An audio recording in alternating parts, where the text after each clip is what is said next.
It was just one night, one last stretch of freedom before everything changed.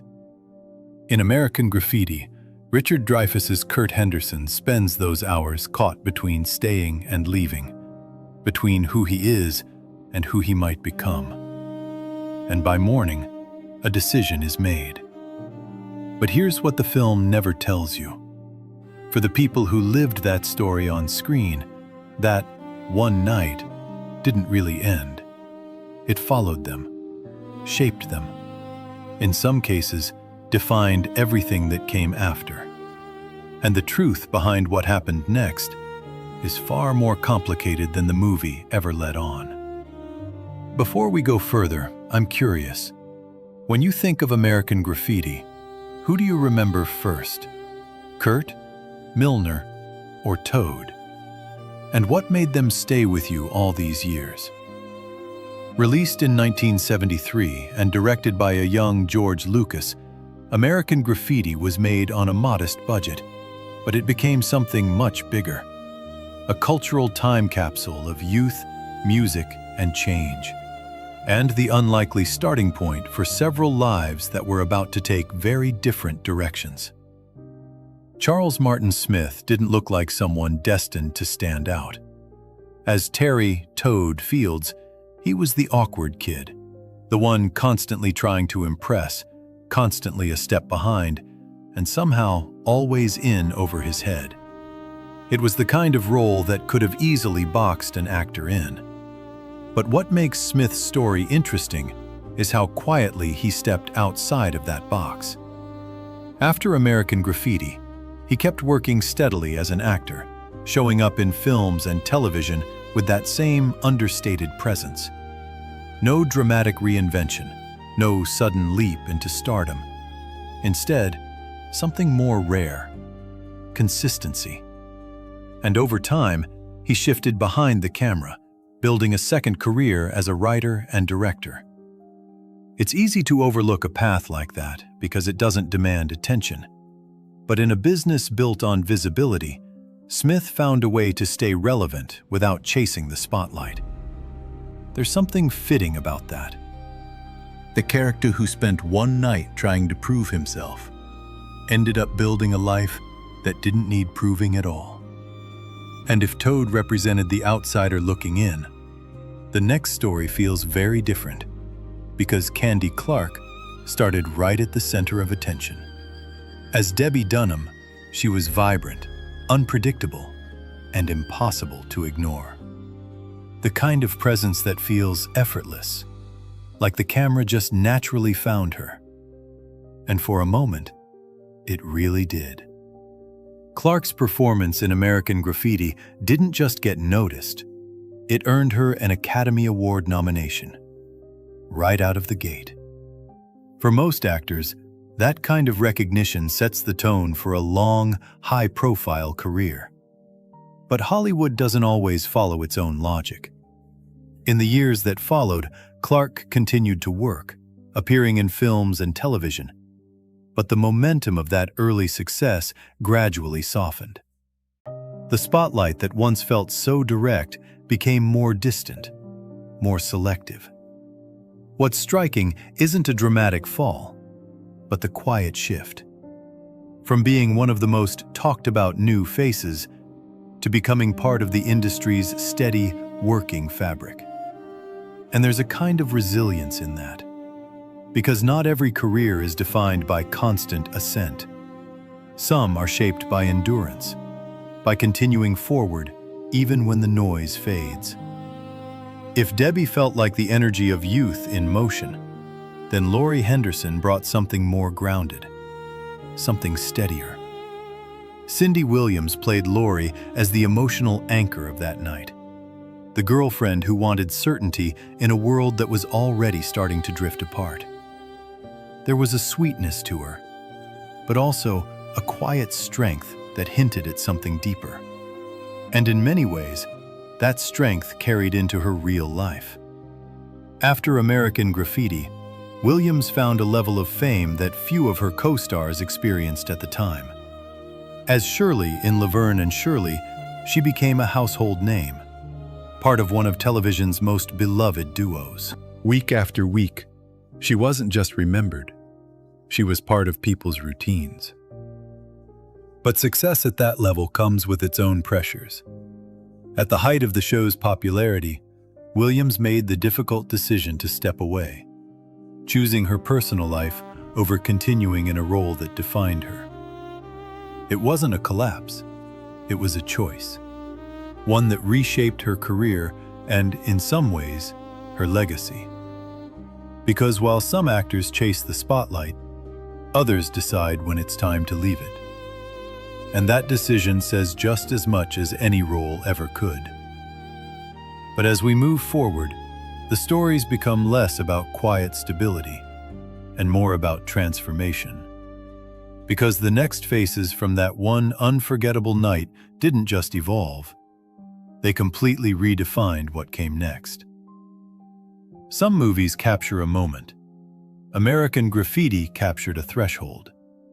On screen, it was the last night before adulthood, the space between who you were and who you were about to become. But for the cast, that idea didn't stay fictional. It followed them into real life in ways no one could have predicted. Because after that film, everything split. Some moved forward quickly, almost as if that night had done its job, pushing them into something bigger, something more defined. Others carried it with them, not as a memory, but as a kind of identity that never fully let go. And that's the part we don't often think about. We remember the cars, the music, the feeling of freedom, but not the cost of being frozen in a moment that the world never stopped replaying. For some of them, that one night became a launch pad. For others, it became a shadow. And as we move into the next stories, the tone begins to shift. Because what comes next isn't just about where they went. It's about what they had to navigate to get there. Ron Howard didn't look like someone about to take over Hollywood. In American Graffiti, he played Steve Bolander, the confident, slightly impatient boyfriend, already thinking about the future, while everyone else was still holding on to the night. Even then, there was something telling about that role. Steve wasn't chasing the moment, he was already moving past it. And in real life, Howard did exactly the same. By the time American Graffiti came out, he was already a familiar face from the Andy Griffith Show. Acting wasn't new to him. But what happened next wasn't just a continuation, it was a pivot. Instead of holding on to life in front of the camera, Howard stepped behind it. At an age when most actors are still trying to define themselves, he began directing. Quietly at first, then with growing confidence. And over time, something remarkable happened. He didn't just succeed. He became one of the most trusted storytellers in the industry. Films like Apollo 13, A Beautiful Mind, and Cinderella Man didn't just prove his talent, they redefined his identity. He wasn't the kid actor anymore. He wasn't even just a former star. He became the one shaping the stories. There's something almost poetic about that shift. The character who was ready to leave that night behind became the person who understood how to tell what comes after. But not every story moved forward so smoothly. Because if Ron Howard represents direction and control, Paul Le Mat's story feels like the opposite. Less about steering the road and more about what happens when the road disappears. As John Milner, Paul Le Mat was the definition of cool. The car, the confidence, the quiet authority. He didn't need to prove anything. He already was everything the others looked up to. In many ways, Milner wasn't just a character.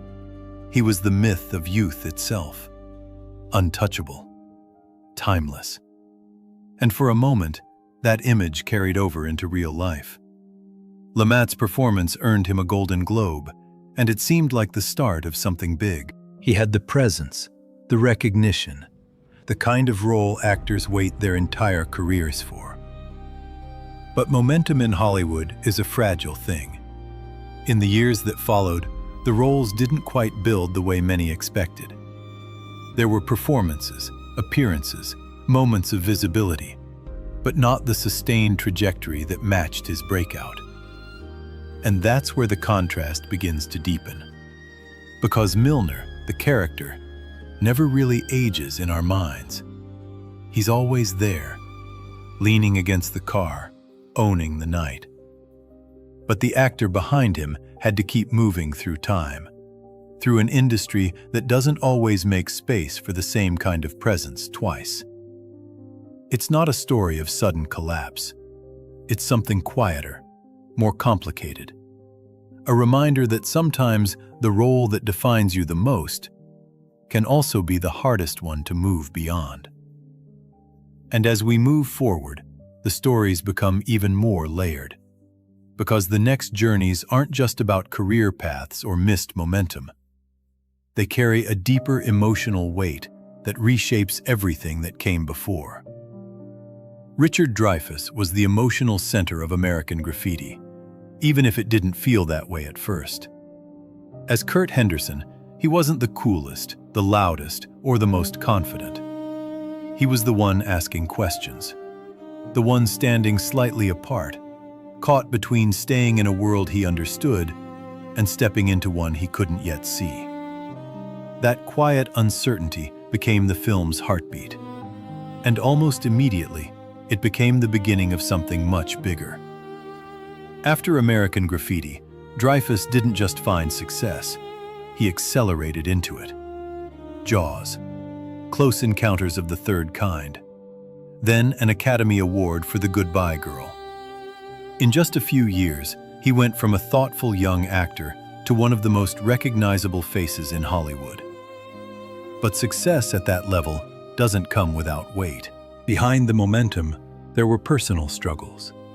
Periods where the intensity of fame, expectations, and the pace of his career took a toll.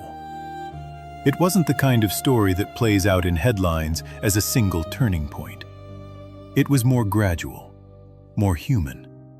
The kind of turbulence that builds quietly beneath visible success. And that's what makes his journey feel so connected to Kurt. Because Kurt's story was never about certainty. It was about stepping forward without knowing what comes next. And in many ways, Dreyfuss lived that out, navigating both extraordinary achievement and difficult chapters, before finding a kind of perspective that only time can bring. Today, when he reflects on that period, there's a sense of distance, but also clarity. Not just about the work, but about what it meant to go through it.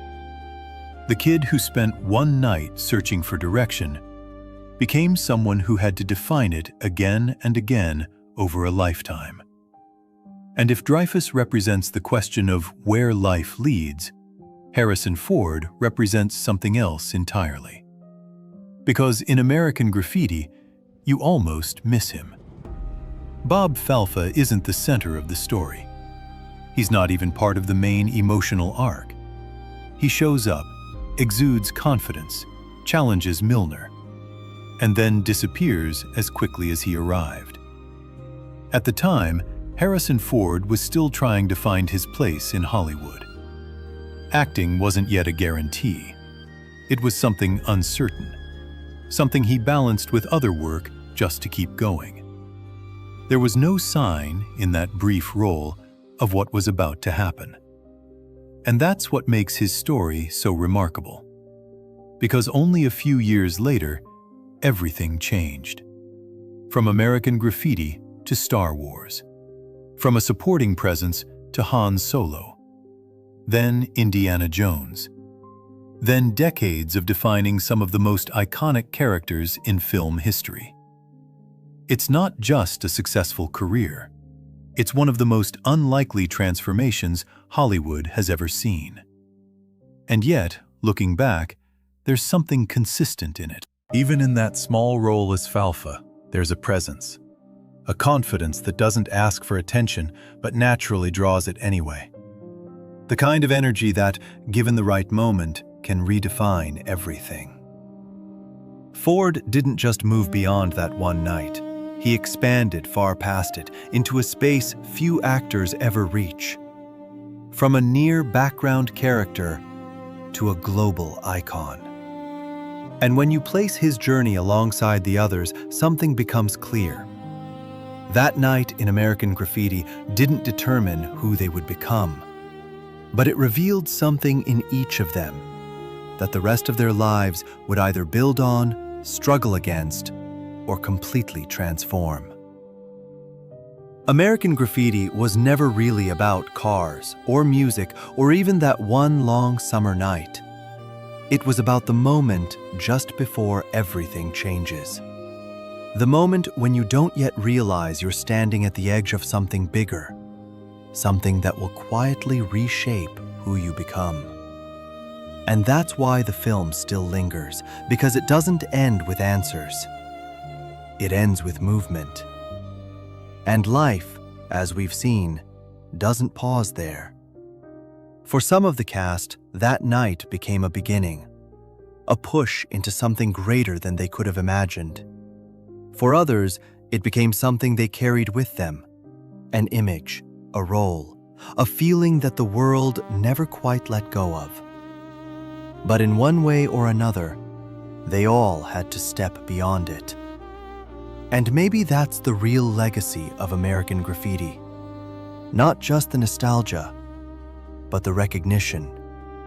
Because whether it's your hometown, your friends, or a version of yourself you once were, everyone has a last night they didn't fully understand at the time. A moment that felt ordinary until it wasn't anymore.